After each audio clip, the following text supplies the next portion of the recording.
ನಮಸ್ಕಾರ, ನ್ಯೂಸ್ 26ಗೆ ಸ್ವಾಗತ. ದೇವೇಗೌಡ ಯಾವತ್ತೂ ಕೂಡ ಯಾರನ್ನು ಬೆಳೆಸಲಿಕ್ಕೆ ಇಷ್ಟಪಡಲ್ಲ. ಬೇರೆಯವರು ಇರಲಿ, ಒಕ್ಕಲಿಗರನ್ನೇ ಬೆಳೆಸಕ್ಕೆ ಇಷ್ಟಪಡಲ್ಲ. ಚಂದ್ರೇಗೌಡರನ್ನ ಬೆಳೆಸಿದ್ರ, ಸ್ವಾಮಿಗೌಡರನ್ನ ಬೆಳೆಸಿದ್ರ, ಬಚ್ಚೇಗೌಡರು ಬೆಳೆಸಿದ್ರ, ನಾಗೇಗೌಡರು ಬೆಳೆಸಿದ್ರ, ವೈಕೆ ರಾಮಯ್ಯನ್ ಬೆಳೆಸಿದ್ರ, ಯಾರು ಬೆಳೆಸಿಲ್ಲ. BL ಶಂಕರ್ ಅವ್ರ ಮನೆ ಮಗನ ತರ ಇದ್ದ, ಅವ್ರಿಗೇನೆ ಬೆಳೆಸಲಿಲ್ಲ. ವೈಕೆ ರಾಮಯ್ಯ ಅವ್ರ ಮನೆ ಮಗನ ತರ ಇದ್ದ, ಅವನನ್ನು ಬೆಳೆಸಲಿಲ್ಲ. ಯಾರನ್ನು ಬೆಳೆಸಿದ್ರಿ? ಅದಕ್ಕೆ HD ಕೃಷ್ಣಪ್ಪನವರು ಒಂದ್ ಕಡೆ ಹೇಳಿದ್ರು, ನಮಗೆಲ್ಲ ರಾಜಕೀಯ ವನವಾಸ ತಂದ ದೇವೇಗೌಡ ತನ್ನ ದುರಂತಗಳನ್ನು ತಾನೇ ನೋಡುವ ಕಾಲ ಬರುತ್ತದೆ. ಮಿಸ್ಟರ್ HD ಕೃಷ್ಣಪ್ಪ ಈಗ ಅವ್ರ ಕಾಲವಾಗಿದ್ದಾರೆ. Senior leader, Vokkaliga leader. ನಾನು ಹೇಳಿದ್ರೆ ಸಿದ್ದರಾಮಯ್ಯ ಒಕ್ಕಲಿಗರ ವಿರುದ್ಧ ಮಾತಾಡ್ಬಿಟ್ಟ ಅಂತ ಹೇಳಿ ಎತ್ತು ಕಟ್ಟಿದ್ದಾರೆ. ಅದಕ್ಕೆ ನಾನು ಹೇಳಿದೆ, ಚನ್ನಪಟ್ಟಣದಲ್ಲಿ ಹೇಳಿದೆ, ದೇವೇಗೌಡ ಯಾವಾಗಲೂ ಹೇಳ್ತಾರೆ ಸಿದ್ದರಾಮಯ್ಯನನ್ನ ನಾನು ಹಣಕಾಸಿನ ಮಂತ್ರಿ ಮಾಡಿದೆ, ಹಾಗಾಗಿ ಅವ್ರು ಬೆಳಕಂಡ್ರು.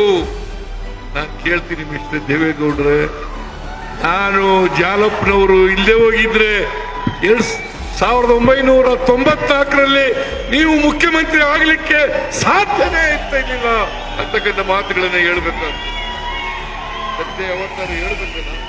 ನಾನು ಜಾಲಪ್ಪನವರು ಇವ್ರ ಜೊತೆ ನಿಂತದ್ರಿಂದ ರಾಮಕೃಷ್ಣ ಹೆಗ್ಡೆಯವರು ಮುಖ್ಯಮಂತ್ರಿ ಆಗ್ಬಿಡ್ತಿದ್ರು. ಇಲ್ಲೇ ಹೋಗಿದ್ರೆ ರಾಮಕೃಷ್ಣ ಹೆಗ್ಡೆಯವರನ್ನು ತಪ್ಪಿಸಿ ಇವರನ್ನು ಮುಖ್ಯಮಂತ್ರಿ ಮಾಡಿದ್ರು. ಸಿದ್ದರಾಮಯ್ಯನ ಬೆಳೆಸಿದೆ, ಹಣಕಾಸಿನ ಮಂತ್ರಿ ಮಾಡಿದೆ.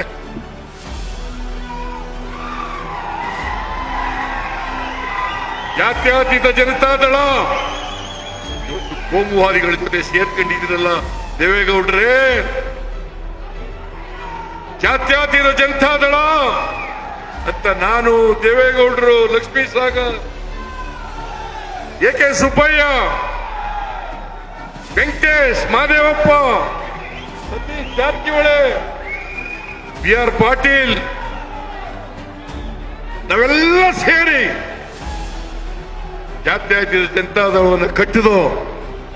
ನನ್ನನ್ನೇ ಎಕ್ಸ್ಪೆಲ್ ಅಹಿಂದ ಸಮಾವೇಶ ಮಾಡಿದೆ ಅನ್ನೋ ಒಂದೇ ಒಂದು ಕಾರಣಕ್ಕೆ ಹುಬ್ಬಳ್ಳಿನಲ್ಲಿ ನನ್ನನ್ನು ಪಕ್ಷದಿಂದ ಎಕ್ಸ್ಪೆಲ್ ಮಾಡಿಬಿಟ್ರು. ಮಾಧ್ಯಮದವರಿಗೆ ನಾನು ಮನವಿ ಮಾಡ್ಕೊಳ್ತೇನೆ, ದಯಮಾಡಿ ನಾನು ಪಕ್ಷ ಬಿಡ್ಲಿಲ್ಲ, ನನ್ನನ್ನ ಎಕ್ಸ್ಪೆಲ್ ಮಾಡಿದ್ರು, ಪಕ್ಷದಿಂದ ಎಕ್ಸ್ಪೆಲ್ ಮಾಡಿದ್ರು. ದೇವೇಗೌಡರು ನಾನು ಬೆಳೆಸಲಿಲ್ಲ, ದೇವೇಗೌಡರನ್ನ ಮುಖ್ಯಮಂತ್ರಿ ಮಾಡಿದವರು ನಾವು. ಇದಾಗಿತ್ತು ಲೇಟೆಸ್ಟ್ ಅಪ್ಡೇಟ್ಸ್. ಇನ್ನಷ್ಟು ಸುದ್ದಿಗಾಗಿ ನೋಡ್ತಾ ಇರಿ ನ್ಯೂಸ್ 26 ಕನ್ನಡ. ನಾವು ನಿಮ್ಮೊಂದಿಗೆ.